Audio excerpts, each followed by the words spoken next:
Congratulate Kirby and, Georgia's football team for winning the East. They've played tremendous football all season long, probably the most consistent team, the most dominant team all year. And I think, that's because of the competitive character they have, the great coaching staff that they have, and the good job that they've done together as a team.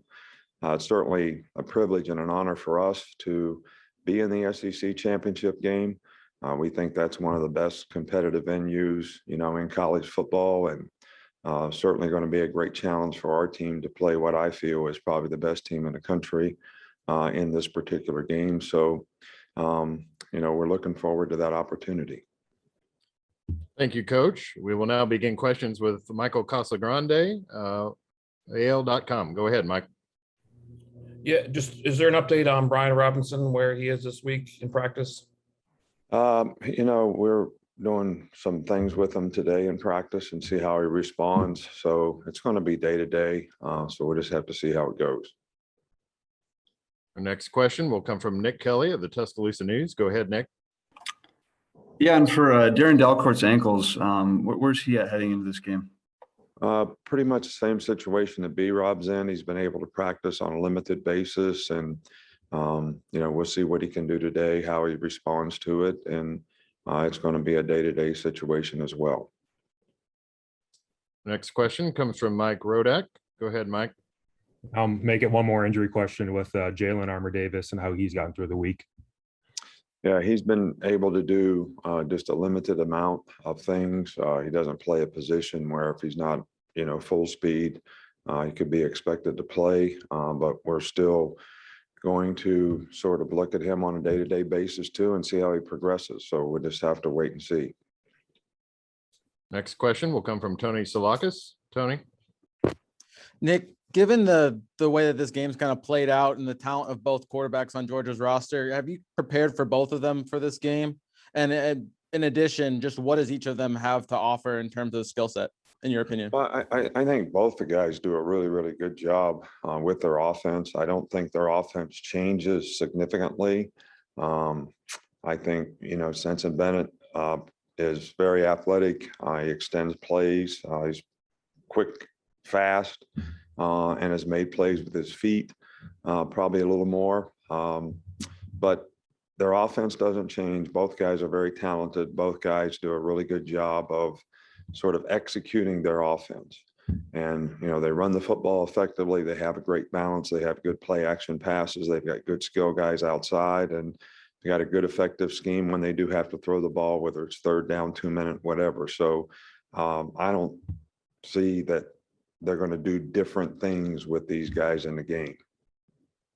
Coach, our next question comes from Chip Towers. Go ahead, Chip. Yeah, Coach, we haven't talked as much about your relationship with Kirby this year. I guess it's getting to be old hat, the fourth time you guys going against each other. But I just wonder, in a business that is so wickedly competitive, does any part of you been able to enjoy what he's been able to do at Georgia?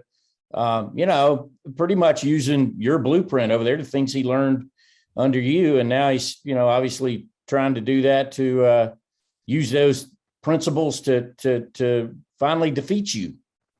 Well, Kirby's done a marvelous job. He did a outstanding job in all the years that we were together. I don't know, 9 or 10 years. It was a long time, that we worked together, and he did as good a job as anybody that I've ever had on our staff. I knew that when he got his opportunity to be a head coach, he would do a really good job. He's bright, he's smart, he's enthusiastic.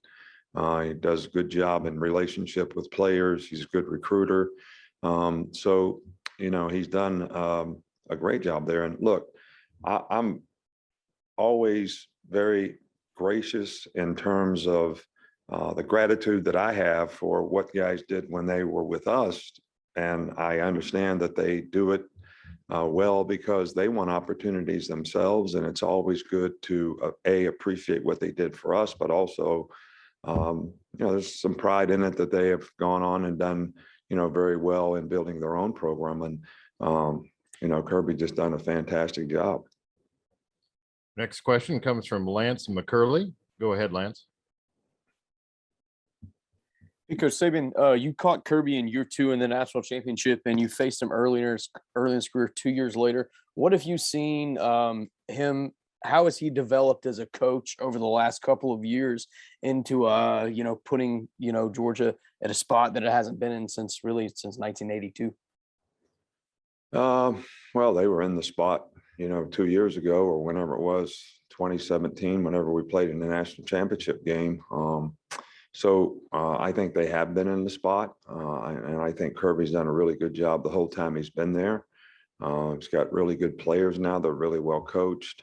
They've been the most consistent team all year long, which is a tribute to, he and his staff and being able to, have a sense of purpose and, what their team is out to try to accomplish and do. So I can't really point to anything because I've always thought they did a great job. I thought it was, a great game that we had.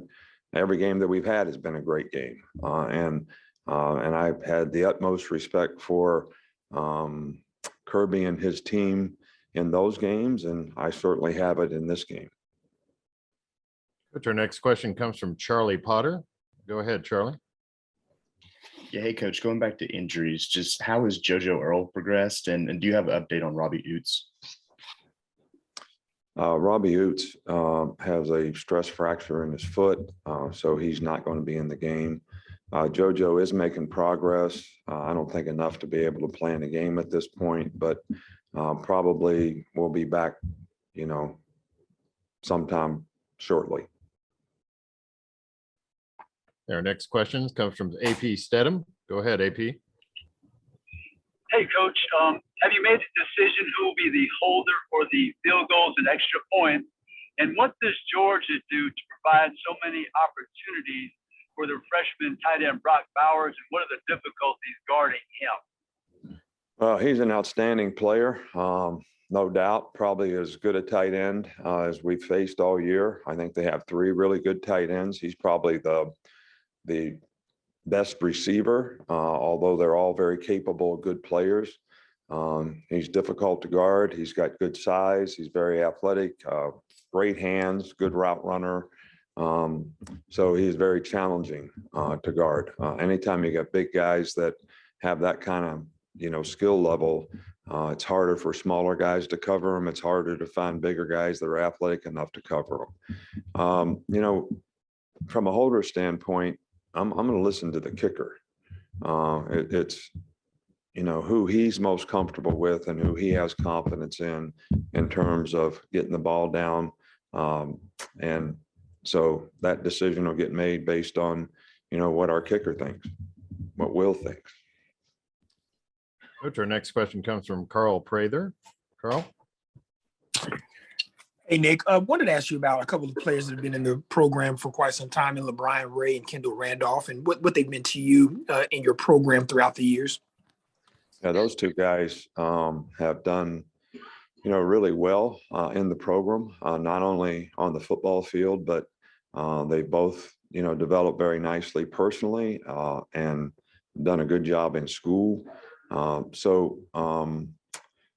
Both these guys have had really good years and made solid contributions in a very positive way to our team this year. LeBron has really had to overcome a lot of injuries and things in his career here, but is playing his best football probably of his career right now because he's healthy. Kendall has been a role player for us and always willing to buy in and do whatever he can to help the team. So those guys have been real solid people in our program, and they've been really solid performers for us. Next up, we'll go to Anthony Dasher. Hi, Coach. Anthony Dasher from UGAsports.com. Another Stetson Bennett question for you. I know when you played in Tuscaloosa last year, I believe it was his 4th career start. Started a lot of games now since then. I just wonder, whenever you watch him on tape now, what anything different about him right now, the way he's performing as opposed to what you saw that game last season? Well, I think he's playing with a lot of confidence, and obviously the experience that he's gained through having additional starts, having more time in the offense. He does a really good job of executing what they do. He doesn't make a lot of mistakes. He's accurate with the ball. He can extend plays. But I think he's really smart. He sees what the defense is going to do. He gets the ball out of his hand very quickly to the right guys for the most part. So, and I think those things sort of just develop with knowledge and experience. And I can definitely see, how that's benefited him in terms of the consistency that he's played with this year, because he's been outstanding. Next question comes from Edgar Thompson. Go ahead, Edgar. Yes, sir. Playing off an answer from earlier, what did Billy Napier bring to your program, and that maybe foreshadowed his rise in the coaching ranks?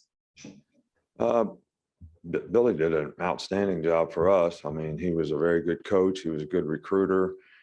He had great relationships with the players. He was a good teacher on the field. Hard worker, great character, great personality, very, very good family. I mean, there's nothing bad that I could think of to say about Billy Napier in terms of what he did here. And no surprise to me, because he's a very well-organized guy and does due diligence before he makes any decision about anything. Very calculated in terms of how he tries to do things in a very positive way for his organization. So not a surprise to me that he did really, really well when he got a head coaching job. And I think he'll continue to do well. Next question comes from Mike Griffith. Go ahead, Mike. Coach, we've seen you adapt and change over the years with the game, whether it's strategies, things like that. What about adapting and adjusting to teams and their personalities in terms of your ability to relate, motivate, maybe this year's team being a little bit younger and less experienced than the group you had last year, which seemed to be a little bit more self-governing? Right. Well, I think you make a good point. I think when you have an older team, you have, a little more maturity in terms of leadership, guys buying in, guys understanding exactly and believing in and trusting in what they, need to do to be successful. I think sometimes that can be a little bit of a work in progress when you have younger guys as they develop into that, even though those older guys that you had last year, they went through that same sort of process when they were younger players. So, and I do think the approach is a little different in terms of the patience that you have to have and just trying to be a good teacher every opportunity you have to try to get these guys to learn the lessons that's going to help them in life, as well as going to help them be better players. And I think, when they see that their behavior, the habits that they create are going to be helpful in them being successful, whether it's personally, academic, or athletically, they kind of mature and get into it and understand what it takes. And, they develop. And I think, our team has developed. A lot of young players on our team has developed this year, but we need to continue to work, in that direction. Again, if you have a question, use the raise the hand function. We'll go to Stephen Smith for our next question. Coach, the players on the team have been and just continue to be excited for Trey Sanders, getting on the field. When you watch him in practice, whether it's in drills, in different situations, what has his mentality, his mindset been when he touches the football? Yeah, I think, Trey has been through a lot. I think everybody knows the adversity that he's had to overcome with an injury, car accident. And I do think that it took a while for him, to get confidence in himself physically, that he could go out there and do the things that he's capable of, that he could do in the past. But I also think that the opportunities that he's had to play this year, the role that he has, a more significant role now, has also helped him develop, confidence and knowing that we trust and believe that he can go out there and play well and do a good job, I think is also something that always helps a player in terms of, the responsibility and accountability that he takes to go out there and do his job well. And I think he's done a, good job of that for us. And we have a lot of confidence in him, moving forward. Next, we'll go to Scott Rabelais. Go ahead, Scott. Hey, Nick. Always good to talk with you. Thanks, Scott. I wonder if you had any two things. I wonder if you had any thoughts on Brian Kelly coming to LSU, and also LSU and Florida are two of 10 schools in the SEC that have changed coaches since 2019. The only ones that haven't, Georgia, A&M, and Kentucky, as you probably know. I just wondering what concerns maybe that makes you have for the coaching profession, or the way things are heading with people's patience for trying to build a program. Well, to be honest with you, I haven't really thought a lot about it. I think everybody's got to make their choices and decisions and have the freedom to do that relative to what they choose to do professionally. I've always had a lot of respect for the coaches that you mentioned in terms of the job that they've done where they've been. But comments on, I haven't really thought about it. We're trying to get ready to play a game here, a very challenging game. And I haven't really thought a lot about what everybody else is out there doing, but trying to focus on what we need to do here. Hey, Coach, next we'll go to Mark Weiser. Go ahead, Mark. Nick, the offense under Todd Monken in his second year, how does it look different than last year, and certainly the Georgia offenses you saw in 17 and 18 when you went up against them? Yeah, well, they're very good offensively. They've got a lot of diversity in what they do. They do a good job of utilizing the personnel that they have in various positions. They've got a lot of good skilled players, a lot of good running backs. I think does a good job of quarterback efficiency in terms of what he does, the system that he has, and those guys have responded very well at the quarterback position as well. But I just think it's not a different offense. I just think it's an offense that is a very difficult offense to defend, but one that they just do a really good job of executing. And you can tell that there's been seasoning with the players, and their knowledge and experience of what's expected of them is really improved as they've grown in the offense. And they're very, very good in terms of what they do. And I think it's a good system. It's well implemented, and the players do a really good job of executing it. Next question comes from Allison Mastrangelo. Go ahead, Allison. Hey, Coach Saban, it's not very often that your team is considered an underdog, but now you're going up against #1 Georgia. So how is your team dealing with the pressure of playoff implications already coming in with one loss and kind of making this a must-win situation for you guys? I think what our players need to do is just focus on playing one play at a time, trying to win as many plays in the game as they can. Don't worry about the scoreboard. Don't worry about what the outcome means, because we just need to focus on what we need to do to play well in this game, as you said, against the #1 team in the country and a very, very good team. So it's going to take a very good effort by a lot of people to be able to win, those plays. So that's what we're focused on here now. We're focused on, what do we have to do to try to get the outcome, rather than worrying about what the outcome is, which, as you say, creates a lot of anxiety. So that's basically how we're trying to approach it. Next question comes from Lane Higgins. Go ahead, Lane. Hey there. I wanted to ask a little about kind of the strategies in building programs and how it's shifted towards maybe favoring the portal, and that, in previous years, you weren't really a big coach in that area, but you've had, great success with players recently with, Lynn Dickerson, James Williams, and Henry. And I'm just curious, what sort of utility do you see in it now, and how has that changed the way that you approach roster management?